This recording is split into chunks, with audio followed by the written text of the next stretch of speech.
Kommentariyalarda keladi-da, somsa joningizga tegmadimi, qilaverib deb. 50 marta bo'lsa ham qilaveramiz somsani. Sizlarning joningizga tegmasa bo'ldi ko'rish.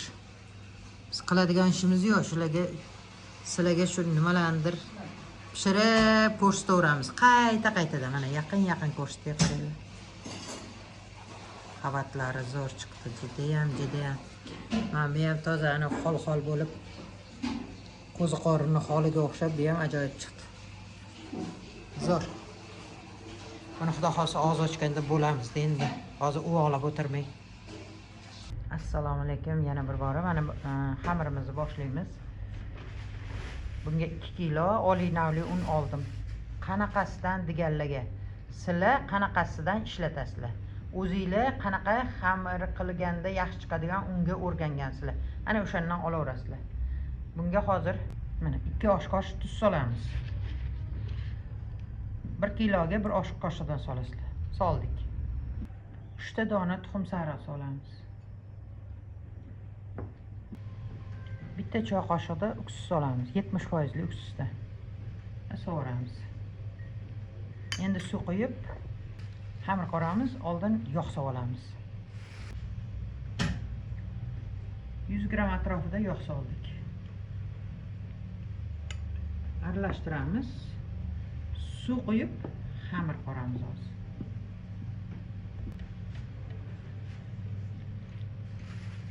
O'rtacha yumshoqlikda xamir qoramiz.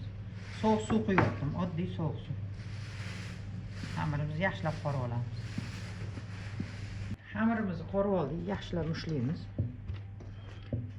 Mushlab bo'lib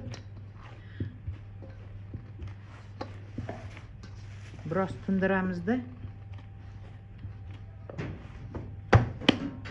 Mana o'rtacha yumshoqlikda xamir bo'ldi.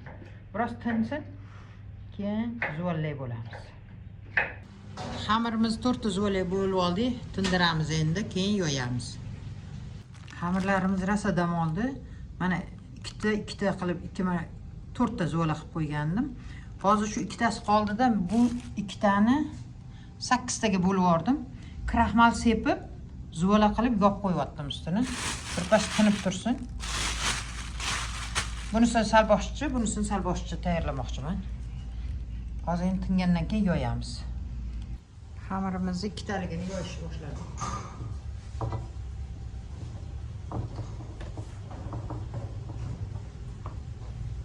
Bittasini bir chekka olib qo'yib turamizda.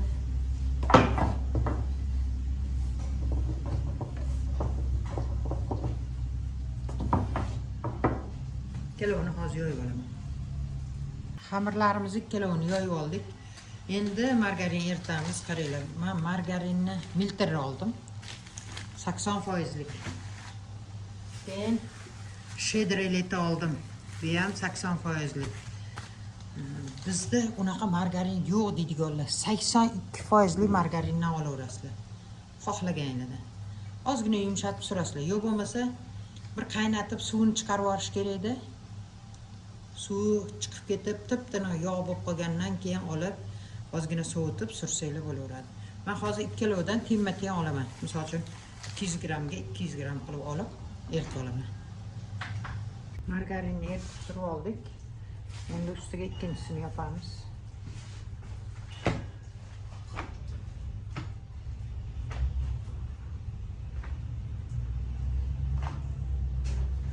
Yaxshilab tekislab turib bunga ham suramiz. Lenta qilib kesib oldik. Shunday hozir bundan qatlama qo'ramiz. O'rab qo'yaman. Ozgina cho'zib o'rasanglar, yuqa bo'lib yaxshi chiqadi.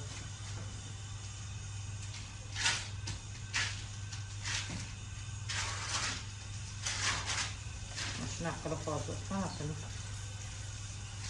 o'rab olamiz chiroyli qilib. Xamirlarimizni o'rab oldik mana. Bu ikkita zuvalamizdan 4 ta bir xil, bitta kichikroq chiqdi. Endi bularni 2 soatga sovutgichga qo'ysangiz zo'r bo'ladi. Keyin yoyib qatlama qilib pishirasizlarmi, duxovkada chavat patr qilib pishirasizlarmi, o'zingizlar xohishinglar. Endi bunisini salofan solib olib qo'yamiz, qolganini yoyamiz.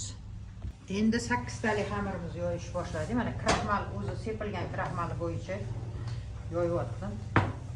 Ozgina yoyib oldim, yana yoyib oling. hozir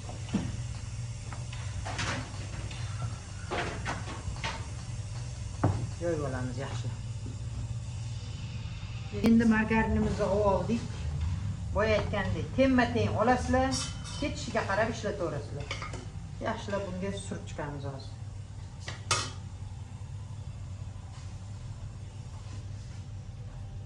Ozgina qotguncha kutamiz.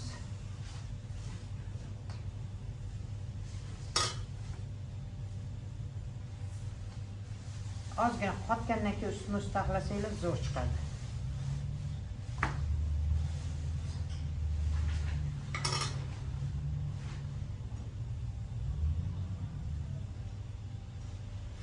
Surib olaman hozir hammasiga. Mana taxlab chiqyaptim hammasini.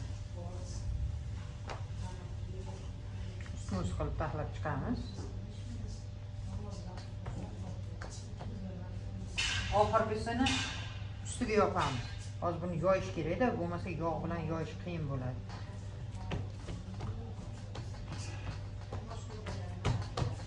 Besh minut tindiraylik, keyin yoyib olamiz. Xamirimizni yoyib oldik. Ustiga endi margarinlari jo'ga yopishib qolganlarni tushirdik. Ustiga endi bunga ozgina margarin suramiz. Rulet qilib o'rab olamiz.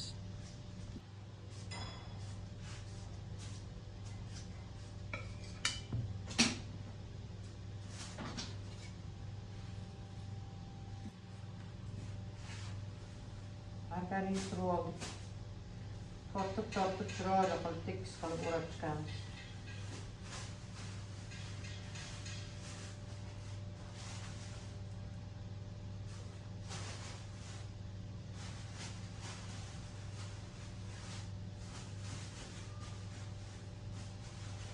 Ozgina tortsanglar sal yana yo'qolashadi.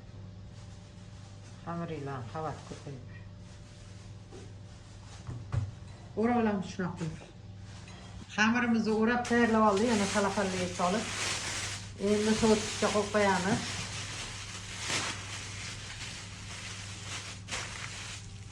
Keyin 1-2 soat yaxshi qotib olgandan keyin somsa va qatlama tayyorlaymiz.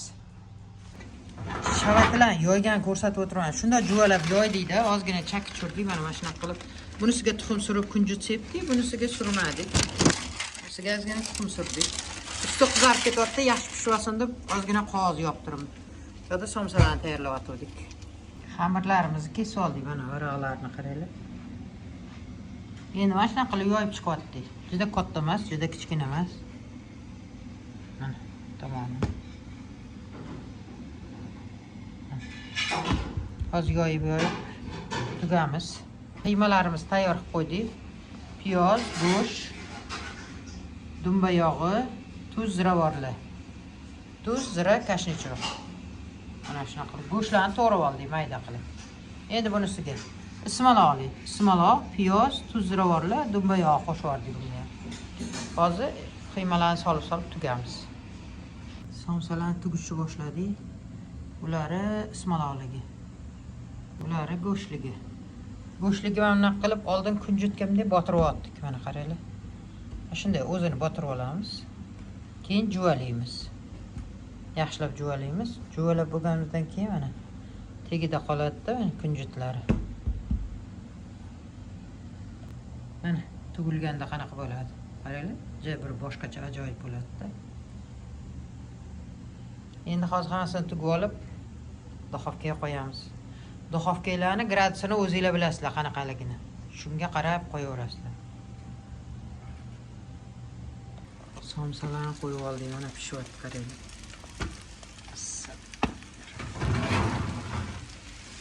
Mana. Somsalarimiz ko'rildi. Zo'r chiqyapti. Mana bu tengi yaqinda qo'yganmiz. Pishsa olamiz keyin.